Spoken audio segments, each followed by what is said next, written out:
नमस्कार, प्रभा साक्षी news network पर आप सभी का स्वागत है। मेरे साथ हैं बीजेपी सांसद श्री शशांक मणि त्रिपाठी जी। त्रिपाठी जी, आपका पहले तो बहुत बहुत स्वागत है प्रभा साक्षी पर।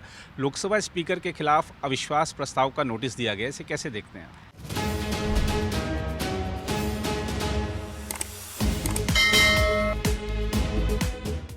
नहीं, मेरे हिसाब से ये बहुत गलत संदेश पूरे देश को जा रहा है और मैं विपक्ष को बोलना चाहता हूं कि अपने सदन की मर्यादा को रख के आदरणीय ओम प्रकाश बिरला जी हर समय काम करते हैं। अगर उन्होंने कोई नियमावली आपके विरोध में दी है तो आप उसको व्यक्तिगत रूप से मत देखें। इतना अहंकार हो गया है कि यदि किसी को व्यक्तिगत रूप से देखने की प्रक्रिया हो जाती है और उसके ऊपर मेरे हिसाब से नो कॉन्फिडेंस मोशन आता है, तो सबसे बड़े गणतंत्र की सबसे बड़ी पंचायत में हमारे अध्यक्ष के ऊपर इतनी छोटी बात पे आप लोग अविश्वास प्रस्ताव कर रहे हैं। आप जानते हैं कि अविश्वास प्रस्ताव आपका पराजित हो जाएगा, लेकिन आप इस प्रकार की अवहेलना करते हैं एक ऐसे व्यक्ति का जो हर समय दोनों पक्ष का बड़ा अच्छा बात रखता है। तो मैं समझता हूँ इसकी निंदा करता हूँ और इनको वापस ले जाना चाहिए, इसको विड्रॉ कर देना चाहिए। जी, एक चीज़ और है कि आज किरण रिजिजू जी ने वो वीडियो शेयर कर दिया है जिसमें प्रधानमंत्री के आसन के पास विपक्ष की महिला सांसद आ गई थी। इससे पहले विपक्ष कह रहा था कि ऐसी कोई बात ही नहीं थी, तो अब ये वीडियो आ गया है सामने, तो अब आप उस पर क्या कहना है? मेरी तो आंखों देखी बात है, मैं तो वहाँ था जब ये हो रहा था। उन्होंने वहाँ पर एक बहुत बड़ा बैनर जो कि अलाउड नहीं है उसको लेके कम से कम 10 महिलाएं वहाँ गईं, और ये तो बड़ी सौभाग्य की बात है कि ओम बिरला जी ने ही शायद प्रधानमंत्री जी को सचेत कर दिया था कि 5 बजे के आसपास इस प्रकार का उपक्रम होगा। तो मैं समझता हूँ कि ये बड़ा हम लोग सौभाग्यशाली हैं कि इस प्रकार का हम लोग को पहले संदेश मिल गया था। ये बड़ा निंदनीय है और उस प्रकार के वीडियो को देख के मेरा तो दिल दहल जाता है कि अगर हम लोग सदन में इस प्रकार की प्रक्रियाएं करेंगे तो बाहर क्या कर सकते हैं। जी, एक चीज़ और कि अब तो पेंगुइन ने भी कह दिया है कि ये जो किताब है नरवणे साहब का जिसका जिक्र किया जा रहा है वो अनपब्लिश्ड है, लेकिन उसके बावजूद राहुल गांधी अड़े हुए हैं कि मैं उस पर बोलूँगा। अब FIR की भी बात आ रही है सामने, तो कैसे देखते हैं इस पूरे घटनाक्रम को, क्योंकि अब प्रकाशक ही कह रहा है कि हमने किताब छापी नहीं है।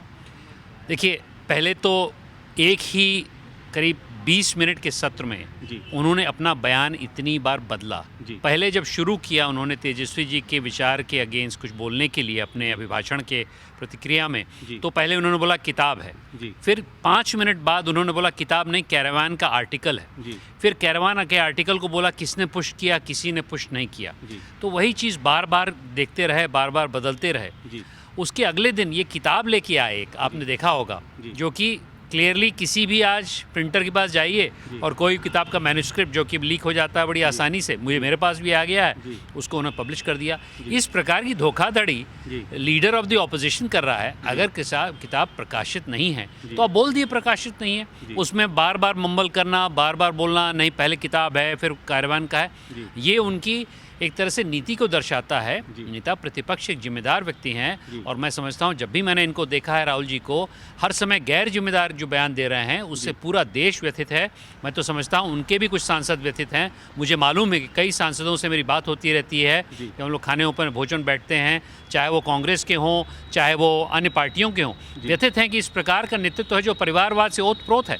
किस प्रकार की क्षमता इस व्यक्ति में है जिसने 99 चुनाव हारे हैं। तो ऐसे व्यक्ति को मैं समझता हूं कांग्रेस को भी हटाना चाहिए ताकि देश का लाभ हो, कोई अच्छे व्यक्ति को लाएं नेता प्रतिपक्ष बना के। जी, सेना परिवार से आप रहे हैं, लेकिन सेना अब देखते हैं कि किस तरीके से राजनीति होती है। नरवणे साहब का जिक्र किया जा रहा है, कभी पृथ्वीराज चौहान कह देते हैं कि ऑपरेशन सिंदूर में इंडियन आर्मी हार गई। तो कैसे देखते हैं जब सेना को घसीटा जाता है? नहीं, देखिए, मैं समझता हूँ कि सेना सबकी होती है, किसी पार्टी की नहीं होती है।